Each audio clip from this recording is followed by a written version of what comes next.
Pulivendula ZPTC ఉప ఎన్నికల వేళ Kadapa MP YS Avinash Reddy arrest ఉద్రిక్తతకు దారితీసింది. ఈ ఉదయం ఆయన్ని అరెస్టు చేసి పోలీసులు ఎక్కడికి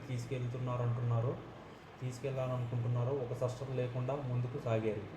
తొలుత కడపకు తరలించి అక్కడి నుంచి అంతా తిప్పుతూ ఉన్నారు. ఈ క్రమంలో ఎర్రగుంట్ల వద్ద పోలీసుల వాహనాన్ని అడ్డుకున్న వైఎస్ఆర్సీపీ శ్రేణులు ఆయన్ని విడుదల చేయాలంటూ ఆందోళనకు దిగారు. ఎలాంటి నోటీసులు, వారెంట్ లేకుండా అవినాష్ రెడ్డిని పోలీసులు అరెస్ట్ చేయడంపై మాజీ ఎమ్మెల్యే సుధీర్ రెడ్డి అభ్యంతరాలు వ్యక్తం చేశారు. ఆయన ఆధ్వర్యంలో పార్టీ శ్రేణులు ఆ వాహనాన్ని ముందుకు కదలనీయలేదు.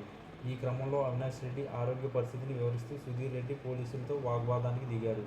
చివరకు మీరు ఎక్కడికి తీసుకురమ్మంటే అక్కడ అవినాష్ను దించేస్తాం అంటూ పోలీసులు చెప్పడంతో తన వాహనానికి తీసుకెళ్లాలంటూ సుధీర్ రెడ్డి అదే వాహనం ఎక్కారు.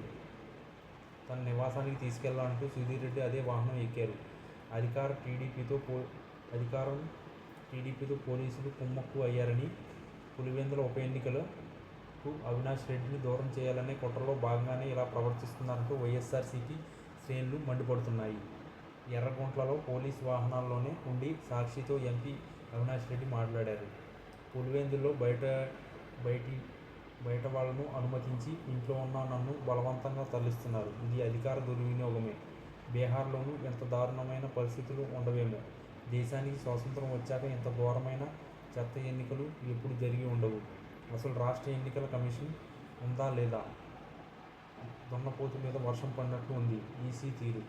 10 రోజుల నుంచి మొత్తుకుంటున్నాం. ఈసీ ఎలాంటి చర్యలు తీసుకోలేదు. వేల మందిని బయటకు తీసుకొచ్చారు. వాళ్లతో మాపై దాడులు చేయించారు అని మండిపడ్డారు ఆయన.